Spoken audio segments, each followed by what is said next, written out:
భజన చేయుచు భక్త పాలక ప్రస్తుతింతు నీ నామమును.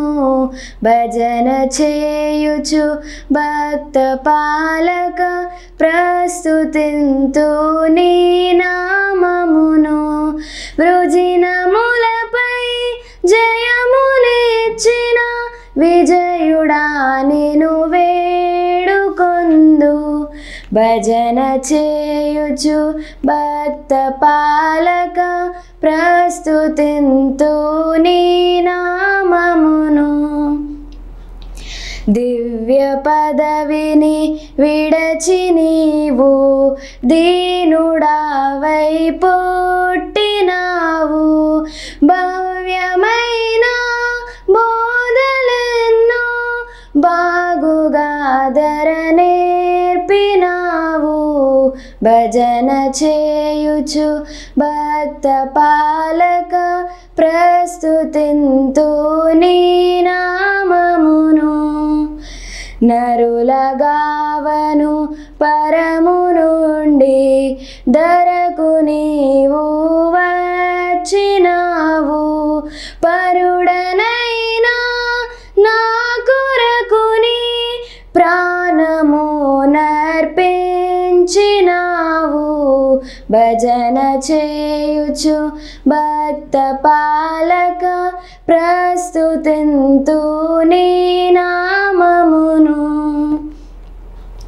చెడినవాడా నైన నన్ను చేరదీసి ప్రోచినావు. పడిన నాదు గోతి నుండి పైకి లేవానెత్తినావు. భజన చేయుచు భక్త పాలక ప్రస్తుతింతు నీ నామమును. ఎంత ప్రేమ ఎంత దయ ఎంత కృప యేసయ్య నీకు. ఇంతయనివన్నింపనిలలో నెవనికి సాధ్యంబు కాదు. భజన చేయుచు భక్త పాలక ప్రస్తుతింతు నీ నామమును. హల్లెలూయా. సర్వశక్తియు మిక్కిలి ప్రేమ కలిగినటువంటి మా దేవ, నిన్న నీడు నిరంతరం మమ్మల్ని కాచి కాపాడి సంరక్షిస్తున్నటువంటి దేవా నీకు వందనాలు. ప్రభువా నీ వాక్య పరిచర్య చేయని ఉంటుండగా మా తండ్రి నన్ను మరుగుపరచి మీరే మాట్లాడమని మా ప్రభువును మీ ప్రియకుమారుడైన యేసుక్రీస్తు ద్వారా వేడుకొనుచున్నాం తండ్రి, ఆమేన్. మనం దానియేలు గ్రంథం యొక్క అధ్యయనాలు చేస్తూ ఉన్నాం. ఈ 3వ అధ్యాయం వచ్చేటప్పటికి షడ్రక్ మెషక్ అబేద్నెగోలు నెబుకద్నెజరు చేసినటువంటి బంగారు విగ్రహానికి, బంగారు ప్రతిమకు నమస్కారం చేయడానికి తిరస్కరించారు. రాజు యొక్క ఆజ్ఞల్ని తిరస్కరించినటువంటి వారై మరణానికి సిద్ధపడ్డారు. రాజుకి చాలా కోపం వచ్చింది. ఎందుకనంటే దానికి గల కారణాలను ముందు వీడియోలో చూసాం. దరిదాపు 3 లక్షల మంది ఉన్నారు. వారి మధ్యలో ఈ 3 వ్యక్తులు రాజు యొక్క ఆజ్ఞను ధిక్కరించడమే కాదు కానీ రాజుని తన పేరు పెట్టి పిలిచి అవమానించారు. రాజుకు చాలా కోపం వచ్చింది. ఉగ్రుడై ఉన్నాడు. ఉగ్రుడై ఉండి తన యొక్క పరిచారకులకి ఒక ఆజ్ఞనిచ్చాడు. ఏం ఆజ్ఞనిచ్చాడు అనంటే, మండుతున్నటువంటి అగ్నిగుండాన్ని 7 రెట్లు వేడిగా చేయమని అన్నాడు. ఉన్నటువంటి యోధులందరిలో బలమైనటువంటి యోధులను తీసుకుని వచ్చి ఈ యొక్క షడ్రక్ మెషక్ అబేద్నెగోలని ఆ యొక్క అగ్నిగుండంలో పడవేయమని ఆజ్ఞ ఇచ్చాడు. ఈ అగ్నిగుండం హీటెడ్ ఫర్నేస్ అని అన్నాడు. ఈ యొక్క అగ్నిగుండంకి బైబిల్లో కొన్ని మాటలు నేను చదివి వినిపిస్తాను. ఎందుకు ఉపయోగించారని యెషయా రాసినటువంటి గ్రంథం 48వ అధ్యాయం 10వ వచనంలో, నేను నిన్ను పుట్టమ వేసి తిని వెండిని వేసినట్లుగా కాదు, ఇబ్బందుల కొలిమిలో నిన్ను పరీక్షించి తిని అని అన్నాడు. అంటే బైబిల్లో ఈ యొక్క కొలిమి లేకపోతే అగ్నిగుండం దేనికి వాడారని అంటే పరీక్షించడానికి వాడాను అని చెప్పి యెషయా 48వ అధ్యాయం 10వ వచనం రాశాడు. అదేవిధంగా కీర్తనలు 12వ అధ్యాయం 6వ వచనంలో, యెహోవా మాటలు పవిత్రమైనవి, అవి మట్టి మూసలు 7 మారులు కడిగి ఊదిన వెండి అంత పవిత్రములు అని అన్నాడు. అంటే ఈ అగ్ని ఎందుకు వాడుతున్నాడు, అగ్ని యొక్క ఉపయోగం ఏంటి అని అంటే, బైబిల్ చెప్తా ఉన్నది పవిత్రపరచడానికి. అదేవిధంగా పేతురు రాసినటువంటి మొదటి పత్రిక 1వ అధ్యాయం 7వ వచనంలో శుద్ధీకరణ చేయడానికి అని పేతురు రాశాడు. నశించిపోతున్న సువర్ణము అగ్ని పరీక్ష వలన శుద్ధపరచబడుచున్నది కదా అన్నాడు. శుద్ధీకరించబడుతుంది అంటే బైబిల్ ఈ యొక్క అగ్ని గుండానే, లేకపోతే అగ్ని వీటిని ఎందుకు వాడారు అంటే శుద్ధీకరించడానికి, పవిత్రపరచడానికి ఈ యొక్క అగ్ని గుండాన్ని అభివర్ణించారు. అయితే ఎక్కడున్నటువంటి అగ్నిగుండం ఏంటంటే చంపడానికి వాడాడు.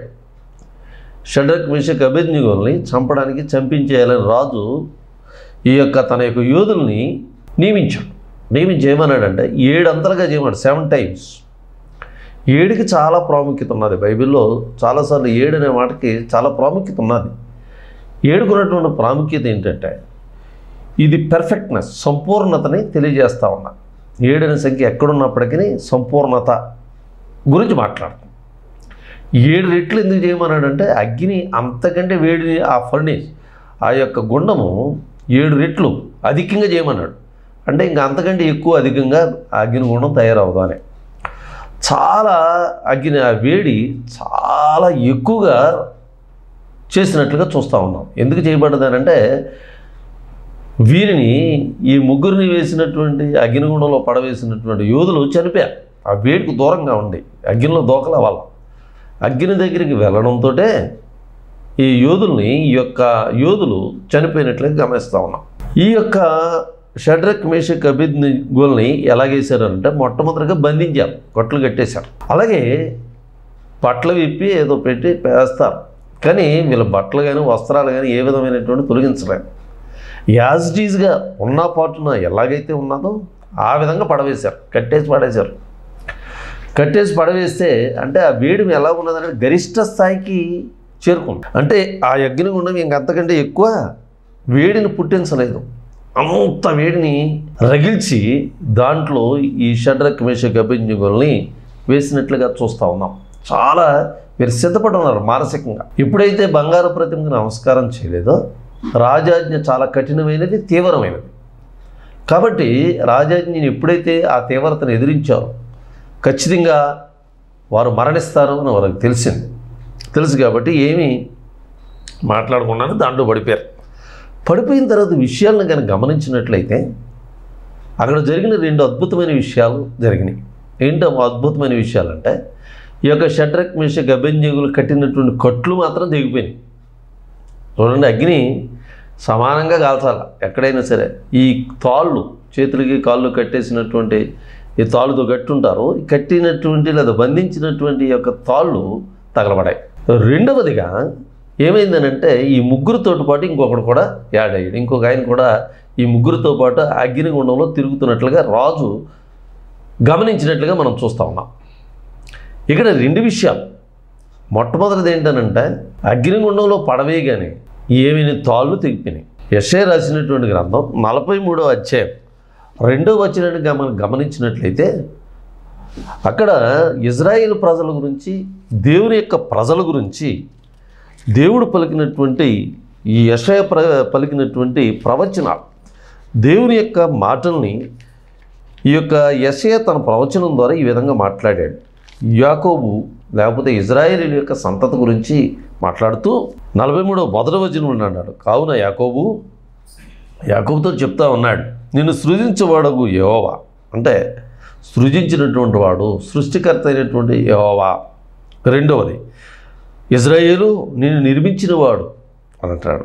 ఇలాగ సెలవించిన 2 గొప్ప కార్యాలు ఉన్నాయి, 2 గొప్ప మాటలు. ఒకటేంటంటే సృష్టికర్త మాట్లాడుతున్నాడు, రెండోది బిల్డర్, నిర్మించినటువంటి వాడు. సృష్టించడం, తర్వాత పోషించడం, అభివృద్ధి చేయడం. నిర్మించిన వాడు అంటే కట్టాడు, ఒక దేశంగా కట్టాడు, ఒక జనాంగంగా కట్టాడు. ఇజ్రాయిల్ యాకోబు ద్వారా పుట్టినటువంటి వాడు ఇజ్రాయేల్గా నిర్మించాడు, గొప్ప జనాంగంగా వారిని తయారు చేశాడు. రెండోది ఏంటంటే నేను నిన్ను విమోచించున్నాను అన్నాడు. ఈ ఇజ్రాయేలీల గురించి మాట్లాడుతూ ఏమంటున్నాడంటే నిన్ను విమోచించిన వాడు నేనే అన్నాడు. ఇంకా నిన్ను పేరు పెట్టి పిలిచి ఉన్నాను, నీవు నా సొత్తు. ఇక్కడ అగ్నిలో పడవేయబడినటువంటి అన్యుడైనటువంటి నెబుకద్నెజర్ ప్రతిమకి పూజ చేయలేదు అని చెప్పి ఒక ఉద్దేశంతో పడవేసినటువంటి ముగ్గురు కూడా యూదులు. ఆ యూదులు ఎవరి చేత ఏర్పరచబడినటువంటి వారంట? ఎవరు వీరిని ఏర్పరచుకున్నాడు అని అంటే దేవుడే వీరిని ఏర్పరచుకున్నాడు, ఇజ్రాయేలుని ఏర్పరచుకున్నాడు అంటున్నాడు. 3 మాటలు ఉన్నాయి.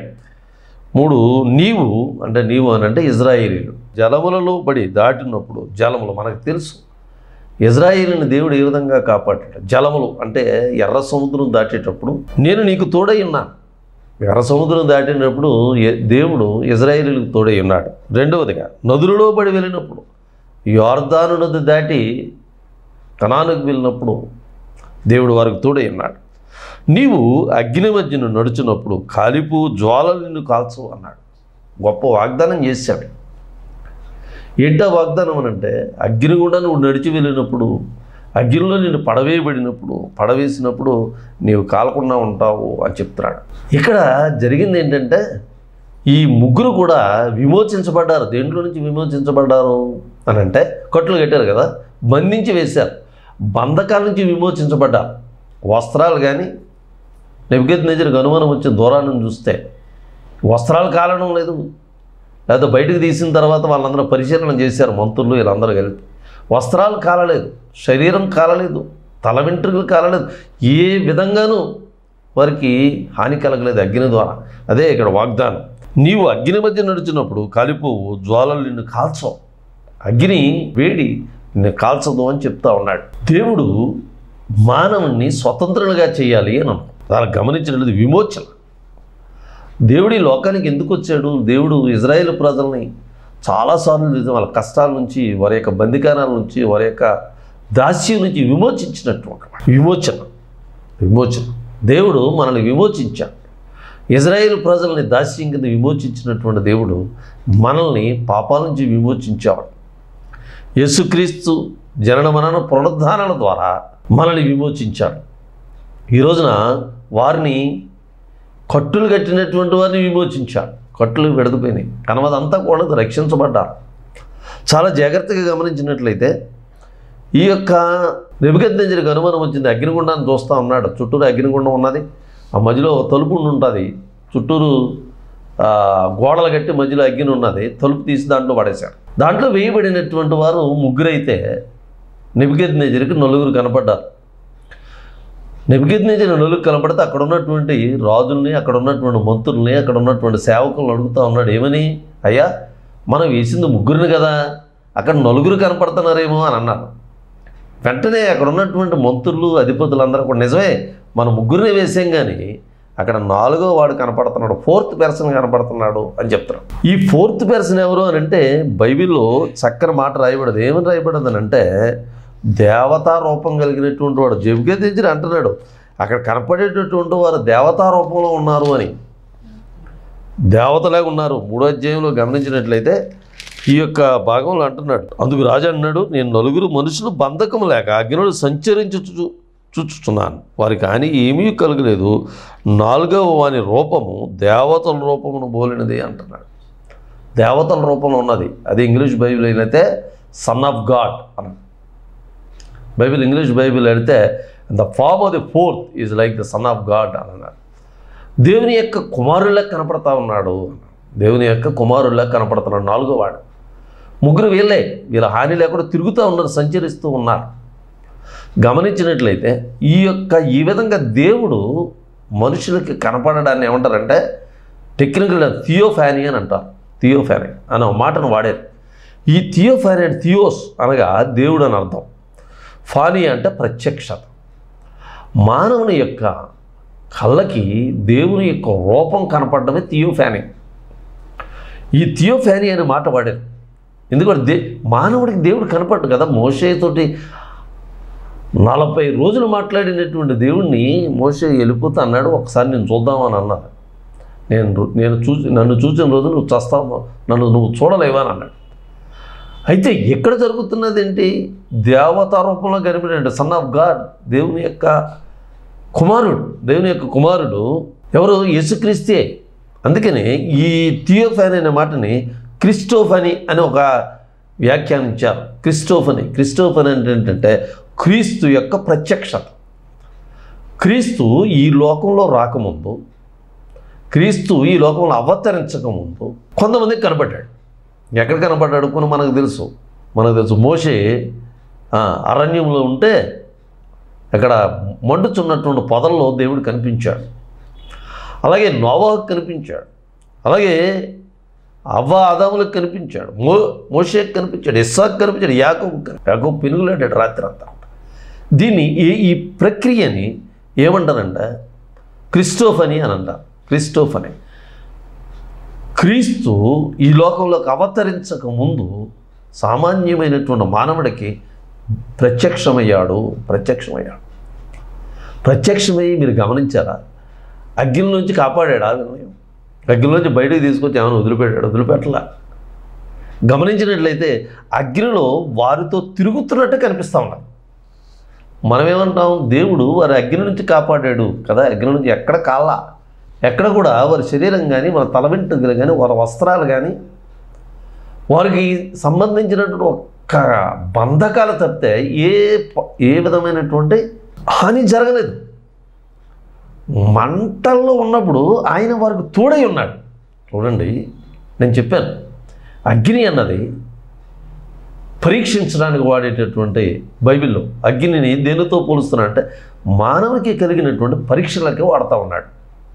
అగ్నిని దేనికి వాడుతున్నాడు అని అంటే బైబిల్లో చెప్తా ఉన్నది పరిశుద్ధపరచడానికి అగ్నిని వాడుకుంటా ఉన్నాడు. మాటల్లో రాస్తూ ఉన్నాడు. అగ్ని ఎందుకు ఉపయోగిస్తారు అని అంటే కదా, బంగారాన్ని, వెండిని, లోహాల్ని కరిగించి శుద్ధీకరించడానికి అగ్నిని ఏ విధంగా వాడతాము, మనుషులు కూడా అదే విధంగా రక్షించడానికి అగ్నిని ఉపమాలంకార రీతిలో వాడుతూ ఉన్నాడు. నిజంగానే ఇక్కడ అగ్ని ఈ యొక్క విశ్వాసాన్ని పరీక్షిస్తూ ఉన్నది. దేవుడు తన యొక్క కుమారుని పంపించి తన భక్తుల్ని కాపాడుతూ ఉన్నాడు. ఈ విధంగా కాపాడాడు అని అంటే మనం గమనించినట్లయితే పక్క తీసుకొచ్చి అగ్ని అర్పేసి బయటికి తీసుకురాలా. హెబ్రీయులకు రాసినటువంటి పత్రిక 13వ అధ్యాయం 6వ వచనంలో ఏమంటాడంటే, నిన్ను ఏమాత్రమును విడువను, నిన్ను ఎన్నడును ఎడబాయను, ఆయన చెప్పిన కదా అంటున్నాడు. వారిని కష్టాల్లో ఉన్నప్పుడు, పరీక్షించేటప్పుడు, ఇబ్బందుల్లో ఉన్నప్పుడు దేవుడు వెంటనే వాళ్ళని పట్టుకునే ఉన్నాడు. నెబుకద్నెజరు ఎంత బలవంతుడైనప్పటికీ అగ్ని 7 రెట్లు రంజింపచేసి ప్రజ్వలింపజేసి దాంట్లో పడవేసినప్పటికీ వారిని నమ్ముకున్నటువంటి దేవుడు వారికి సహాయుడై అగ్నిలో ప్రయాణం చేశాడు. అంటే దీన్ని ఏ విధంగా అర్థం చేసుకోగలమనంటే దావీదు అంటాడు, గడాంధకారపు లోయలలో నేను సంచరించినను అన్నాడు. ఇబ్బందుల్లో, కష్టాల్లో ఉన్నప్పటికీ దేవుడు మనల్ని విడిచిపెట్టడం, మన ప్రయాణంలో ఆ కష్టంలో, ఆ పరీక్షించబడే సమయంలో దేవుడు మనతోటి ప్రయాణం చేస్తాడు అని దేవుని యొక్క వాక్యం చెప్తా ఉన్నది. దేవుని యొక్క వాక్యం ఈ రోజున దీని ద్వారా మనం నేర్చుకోగలిగిన విషయం ఏంటంటే, ఈ ముగ్గురికి షడ్రక్, మేషక్, అబేద్నెగోల్ని ఈ అగ్ని ద్వారా కాల్చామని అనుకుంటే అగ్నిలో దేవుడు వారిని కాపాడాడు. ఆ అగ్నిలో వారి ప్రయాణాన్ని దేవుడు కాపాడాడు. మనకు తెలిసినటువంటిదే. నెబుకద్నెజరు ఈ 4వ వ్యక్తిని చూసి గబగబా పరిగెత్తుకుని వచ్చి ఆ యొక్క అగ్నిగుండం యొక్క ద్వారం దగ్గర నిలబడి పిలుస్తూ ఉన్నాడు, షడ్రక్, మేషక్, అబేద్నెగో వారులారా మీరు బయటకు రండి అన్నాడు. భయపడి ఏంటిది దేవుడు, మీరు ఒకటి గమనించాలి. ఆ 4వ వాడిని కూడా పిలుచుకురామని చెప్పి వీళ్ళందరికీ చెప్పలేదు అంటారు. నెబుకద్నెజరు 4వ వ్యక్తిని నేను చూశాను అంటున్నాడు కదా. 4వ వ్యక్తిని చూసినప్పుడు నెబుకద్నెజరు ఆ గుండం యొక్క ద్వారం దగ్గర నిలబడి నలుగురు బయటికి రండి అనాలి కదా, అనలేదు. వీరు ముగ్గురే అని నమ్మి ఆ 4వ వాడు దేవుడు అని నమ్మాడు. కాబట్టి 4వ వాడిని పిలవడానికి ఇష్టపడలేదు. ఆ ముగ్గురుని మాత్రం బయటికి తీసుకొచ్చాక మరలా చెప్తున్నాడు, ఏమని? మీ దేవుడు పూజార్హుడు, మీ దేవుడు కాపాడాడు ఈ అగ్ని నుంచి. ఈ అగ్ని మిమ్మల్ని ఏమీ చేయలేకపోయింది. కారణం ఏంటంటే మీ దేవుడు పూజార్హుడు. ముందు మనకు తెలుసు ఏమన్నాడు, ఈ అగ్నిగుండంలో పడవేయటప్పుడు మీ దేవుడు మిమ్మల్ని కాపాడతాడా, అంత శక్తి ఉన్నదా, సామర్థ్యం ఉందా అని ప్రశ్నించినటువంటి వాడు ఈ రోజున మళ్ళీ అంటున్నాడు, ఏమని? మీ దేవుడు పూజార్హుడు, తన దూత నంపి తను ఆశ్రయించిన దాసులను రక్షించను. తన దూతల్ని తను నమ్మినటువంటి వారి కోసం పంపించాడు, రక్షించాడు అని చెప్తా ఉన్నాడు. దేవుని యొక్క కార్యాన్ని దేవుడు ఈ ముగ్గురి విషయంలో చేసినటువంటి అద్భుతమైనటువంటి మిరకల్ అద్భుతాన్ని చూచి దేవుని యొక్క గొప్పతనాన్ని, దేవుడు వారి ఏడ చేసినటువంటి అద్భుతాన్ని చూసి నిజమైన దేవుడు అని నెబుకద్నెజరు ఒప్పుకున్నట్లుగా మనం చూస్తా ఉన్నాం. ఒప్పుకోవడమే కాదు, ఏమంటున్నాడు, మళ్ళీ ఒక ఆజ్ఞని అందరికీ ఇచ్చినట్లుగా శాసనాన్ని తయారు చేసి, ఈ దేవుడు తప్పితే ఇంకెవ్వరు దేవుడు లేడు, రక్షించగలిగేటటువంటి దేవుడు అనే శాసనాన్ని తయారు చేశాడు. ప్రియమైనటువంటి దేవుని సంఘం, దీని ద్వారా నేను చెప్పాను, దానియేలు గ్రంథము it's a book of judgements. ఈ రోజున అగ్ని అన్నది బబులోను దేవుళ్ళ యొక్క బబులోనులో ఉన్నటువంటి ప్రజల్లో పూజించేటటువంటి ఆరాధించే దేవుళ్ళు అగ్ని ఒకటే. అందుకని ఈ అబేద్నెగో అనేటటువంటి వారి పేరేంటంటే servant of the shining fire, అగ్ని యొక్క దాసుడు అని అబేద్నెగో పేరు. అబేద్నెగో అనే ఈ యొక్క బాబిలోనియన్ నేమ్, బాబిలోని యొక్క పేరు ఏంటనంటే ఈ మండుతున్నటువంటి అగ్ని యొక్క దాసుడు అని అర్థం. ఈ అగ్ని దేవుని యొక్క బిడ్డలను ఏమీ చేయలేదు అని నిరూపించాడు. It's a judgement. సహజ లక్షణం, అగ్ని యొక్క సహజ లక్షణం ఏంటి? దేనైనా సరే కాల్చేటటువంటి లక్షణం, దేనైనా సరే బూడిదగా మార్చేటటువంటి లక్షణం కదా. బట్టలతో పడేసినప్పుడు బట్టలు వెంటుకుంటే మొత్తం శరీరం అంతా కాలిపోయే పరిస్థితి ఏర్పడాలి. దేవుడు అగ్నికి తీర్పు చెప్పాడు. అగ్నికి ఏం పవర్ లేకుండా చేశాడు, ఏ విధమైనటువంటి పవర్ లేకుండా చేశాడు. నిర్గమాకాండం 12 వచ్చినని కనుక గమనించినట్లయితే, ఐగుప్తు దేవులకు అందరికీ తీర్పు తీర్చదు అన్నాడు. ఐగుప్తులో చాలామంది దేవతలు ఉన్నారు, అనేకమైన దేవుళ్ళుగా పూజించేటటువంటి వారు ఉన్నారు. వారందరినీ ఐగుప్తు నుంచి ఇజ్రాయేలీని విమోచించడానికి, ఇజ్రాయేల్ని తను వాగ్దానం చేసినటువంటి దేశంలో ప్రవేశపెట్టడానికి ఐగుప్తు దేశంలో ఉన్నటువంటి దేవతలకి తీర్పు తీర్చాడు. ఈ రోజున తన యొక్క భక్తులైనటువంటి షడ్రక్, మేషక్, అబేద్నెగో అన్నటువంటి వారిని రక్షించడానికి అగ్ని దేవుడిని తీర్పు తీర్చాడు. అగ్ని దేవుడిగా ఆరాధించేటటువంటి బబులోనీయుల్లో అగ్నిని తీర్పు చెప్పినట్లుగా చూస్తూ ఉన్నాం. అందుకని మనం నమ్ముకున్నటువంటి దేవుడు గొప్ప దేవుడు. నెబుకద్నెజరు చెప్తా ఉన్నాడు, ఈ దేవుడు గొప్పవాడు, పూజార్హుడు. దేవుణ్ణి విశ్వసించినటువంటి వారు అగ్ని నుంచి కూడా కాపాడబడగలుగుతారు. అగ్ని యొక్క సహజ లక్షణాలని పోగొట్టడం ద్వారా అగ్ని దేవుణ్ణి తీర్పు తీర్చినటువంటి దేవుడు. సహజ లక్షణాన్ని కోల్పోయింది అగ్ని, అది అగ్నికి తీర్పు. అంటే బబులోను దేవతలకు తీర్పు. అలాగే ఆ రోజున ప్రపంచ రాజ్యాల్లో ఐగుప్తు రాజ్యం ఒకటైనట్లయితే ఐగుప్తు రాజ్యంలో ఉన్నటువంటి దేవుళ్ళకి తీర్పు తీర్చినటువంటి వాడు ఈ రోజున బబులోను దేవతలకి లేకపోతే దేవుళ్ళకి తీర్పు తీర్చాడు. మన దేవుడు నిజమైనటువంటి వాడు. మన కష్టాల నుంచి, మన కష్టాల్లో ప్రయాణం చేసేటటువంటి, ఈజ్ ట్రావెలింగ్ విత్ అస్. ఆయన మన కష్టాల్లో ప్రయాణం చేసేటటువంటి వాడు. మన కష్టం అనుభవించినప్పటికీ ఆ కష్టం యొక్క వేడి మనకు శరీరం తగలకుండా కాపాడేటటువంటి దేవుడు. అటువంటి దేవుణ్ణి నమ్ముకున్నటువంటి షడ్రక్, మేషక్, అబేద్నెగోలు మనకి ఆదర్శంగా ఉన్నారు. మనల్ని కాపాడాలి దేవుడు. అటువంటి కృప ఆయన మనకు నిరంతరము అనుగ్రహించునుగాక. ఆమేన్.